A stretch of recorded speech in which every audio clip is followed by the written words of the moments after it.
चीन ने 85,000 भारतीयों को वीजा जारी किए हैं। इसने इसे भारतीय मित्रों के लिए दोस्ती का हाथ बताया।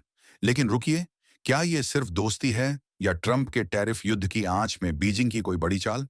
दरअसल डोनाल्ड ट्रंप ने अपने दूसरे कार्यकाल में वैश्विक व्यापार को हिलाकर रख दिया है। चीन से आयात पर 145% तक टैरिफ, कनाडा और मैक्सिको पर 25% टैरिफ। ये आंकड़े कोई मजाक नहीं है। अमेरिका ने इतना भारी टैरिफ लगाया है।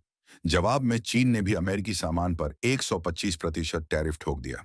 ये टैरिफ युद्ध वैश्विक सप्लाई चेन को तहस नहस कर रहा है। और ठीक इसी बीच चीन ने भारत की ओर नरमी दिखाई। 9 अप्रैल 2025 तक 85,000 से ज्यादा भारतीयों को वीजा, ऑनलाइन अपॉइंटमेंट की जरूरत खत्म, बायोमेट्रिक छूट और वीजा शुल्क में कटौती। चीनी राजदूत जू फेहोंग कहते हैं, आइए खुले और दोस्ताना चीन का अनुभव करें। लेकिन सवाल ये है, क्या ये वाकई दोस्ती का नया अध्याय है? 2020 की गलवान घाटी हिंसा के बाद भारत चीन रिश्तों में तल्खी थी।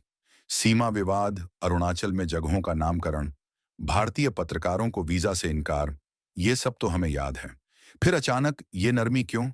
जानकारों का कहना है कि ट्रंप का टैरिफ दबाव चीन को नए दोस्त ढूंढने पर मजबूर कर रहा है। और भारत भारत एक विशाल बाजार है, तेजी से बढ़ती अर्थव्यवस्था है। 2018 से 19 में भारत का चीन के साथ व्यापार घाटा 52 अरब डॉलर था, लेकिन 2020 में भारत का निर्यात 18 अरब डॉलर तक पहुंचा। यानी भारत चीन के लिए सिर्फ उपभोक्ता बाजार नहीं, बल्कि व्यापारिक साझेदार भी है। अब जरा इस नजरिए से देखिए, अमेरिकी कंपनियां अब चीन छोड़कर भारत जैसे देशों का रुख कर सकती हैं। ऐसे में क्या चीन भारत को अपने पक्ष में रखकर टैरिफ युद्ध की मार से बचना चाहता है? चीनी दूतावास के प्रवक्ता यूजिंग कहते हैं, भारत चीन व्यापार आपसी लाभ का रिश्ता है। और ये वीजा, ये सिर्फ पर्यटन बढ़ाने का कदम नहीं, बल्कि आर्थिक और कूटनीतिक रिश्तों को मजबूत करने की कोशिश हो सकती है। लेकिन भारत चीन रिश्तों का इतिहास आसान नहीं रहा। 1962 का युद्ध हो या हाल का सीमा विवाद, विश्वास की कमी हमेशा रही। हालांकि हाल के कदम, सीमा पर गश्त का समझौता, कैलाश मानसरोवर यात्रा की बहाली, विदेश सचिव विक्रम मिस्री की चीन यात्रा, ये सब सकारात्मक संकेत हैं। लेकिन क्या ये सुधार टिकाऊ है या सिर्फ ट्रंप के दबाव का नतीजा? भारत इस खेल में चतुराई से चल रहा है। एक तरफ अमेरिका के साथ मजबूत रिश्ते, दूसरी तरफ चीन के साथ आर्थिक सहयोग।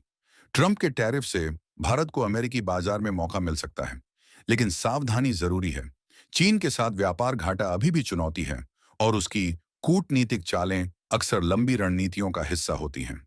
तो चीन का ये 85,000 वीजा वाला कदम क्या है?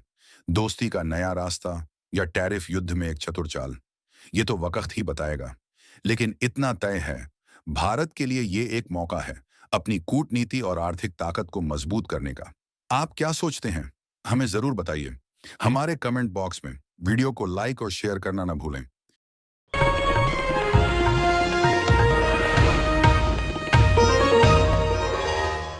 Copyright disclaimer under Section 107 of the Copyright Act 1976. Allowance is made for fair use for purposes such as criticism, comment, news reporting, scholarship, and research. Fair use is a use permitted by copyright statute that might otherwise be infringing.